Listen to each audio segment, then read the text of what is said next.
السلام علیکم ورحمۃ اللہ وبرکاتہ۔ بسم اللہ الرحمن الرحیم۔ گرامی قدر سامعین کرام، آج ایک مضمون نظر سے گزرا جس میں پاکستان کے قلمکار نے اس چیز پر بہت زور صرف کیا ہے کہ شب برات ایک غیر اسلامی عمل ہے اور ایک غیر اسلامی چیز ہے، اس کا اسلام سے کوئی تعلق نہیں ہے۔ اور اس باب میں جو دلیلیں دی ہیں اس میں سب سے بڑی ان کی دلیل یہ ہے کہ اس کا نام ہی غیر اسلامی ہے، کیونکہ شب برات نام کی کوئی چیز حدیث کی کتابوں میں نہیں پائی جاتی۔ اللہ سبحانہ و تعالیٰ سے مدد و استعانت طلب کرتے ہوئے میں ان کے اس مغالطے کا جواب عرض کر رہا ہوں۔ اللہ تعالیٰ ہمیں حق، صحیح، سچی اور درست بات کہنے کی توفیق عطا فرمائے۔ دیکھیے، حدیث کی کتابوں میں شب برات کا ذکر موجود ہے، مختلف کتابیں ہیں اور بہت ساری احادیث بھی ہیں، اور یہ بات صحیح ہے کہ وہاں اس کا نام شب برات نہیں ہے، کیونکہ شب جو ہے وہ فارسی اور اردو زبان کا لفظ ہے۔ اللہ کے رسول سرور کونین صلی اللہ علیہ وسلم نے اس کا نام رکھا ہے لیلۃ النصف من شعبان، اور شب برات کی جو روایتیں ہیں اس میں یہی الفاظ وارد ہیں۔ تو اللہ کے رسول نے اس کا نام رکھا ہے لیلۃ النصف من شعبان۔ مگر ایک بات آپ کے ذہن نشین رہے کہ اسلام جب دیار عرب سے نکل کر دنیا کے گوشے گوشے میں اپنا نور لے کر پہنچا اور بہت سے لوگوں نے اسلام کو قبول کیا، تو ان نو مسلموں نے اپنے سہولت کے لیے اور اپنے علم کے لیے اسلامی چیزوں میں بہت سی چیزوں کے نام اپنے زبان میں رکھ لیے۔ دیکھیے، قرآن کا نام قرآن مجید ہے، بل ہوا قرآن مجید فی لوح محفوظ، مگر اہل ایران نے، اردو والوں نے، پشتو والوں نے، پنجابی والوں نے اس کا نام رکھ لیا کلام پاک۔ انگریزی بولنے والوں نے اس کا نام رکھ لیا دی ہولی قرآن۔ تمل بولنے والوں نے اس کا نام رکھ لیا تھرو قرآن۔ یہ ساری چیزیں اپنی جگہ پہ درست ہیں، صحیح ہیں اور جائز ہیں۔ عبادات میں نماز کو لیجئے، اصل لفظ ہے صلاۃ، مگر اردو، فارسی، پنجابی، ہندی میں اسے نماز کہتے ہیں، تمل میں توڑگئی کہتے ہیں، ملیالم میں نمسکارم کہتے ہیں، انگریزی میں پریئر کہتے ہیں۔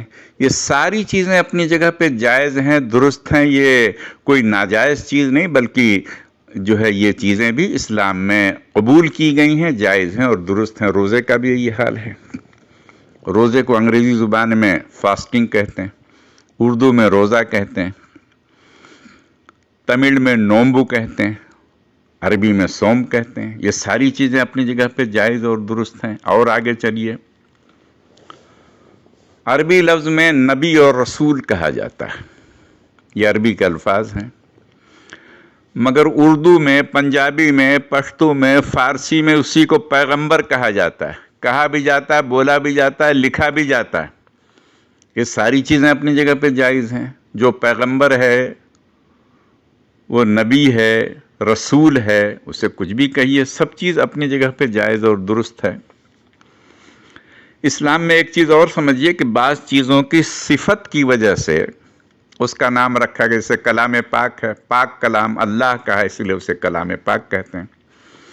حضرت علی رضی اللہ تعالیٰ عنہ کا نام ان کی بہادری، ہمت، شجاعت کی وجہ سے اسد رکھا گیا، اسد اللہ۔ اب یہ اسد کا مطلب یہ نہیں کہ ان کو جو ہے کوئی نام، بس ایک صفت کی وجہ سے یہ نام رکھا گیا۔ ابو بکر میں صدیقیت کا غلبہ تھا، آپ کو صدیق کہا گیا۔ ایک صحابی کا نام ابو ہریرہ، حالانکہ ان کا اصلی نام کچھ اور ہے، مگر انہیں ابو ہریرہ کہا جاتا ہے کیونکہ وہ بلیاں پالتے تھے، اور یہ نام رسول اکرم صلی اللہ علیہ وسلم کے زمانے میں بھی موجود تھا، اور اللہ کے رسول نے اسے قبول بھی کیا، اسی نام سے انہیں بلایا بھی ہے۔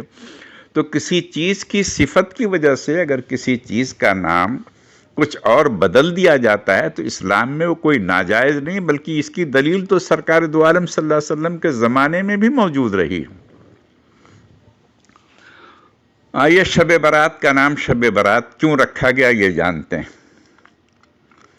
دراصل دیکھیے اصل نام تو وہی ہے کہ لیلۃ النصف من شعبان، مگر اجمیوں کو سمجھنے سمجھانے کے لیے اس کا نام رکھا گیا شب برات۔ شب کہتے ہیں رات کو، اور براعت کا مطلب چھٹکارے کی رات، نجات کی رات، خلاصی کی رات۔ اس رات میں چونکہ انسانوں کی مغفرت کی جاتی ہے، انہیں گناہوں سے، جہنم سے چھٹکارا مل جاتا ہے، اس صفت کی وجہ سے اس شب کا نام، اس رات کا نام شب برات رکھا گیا۔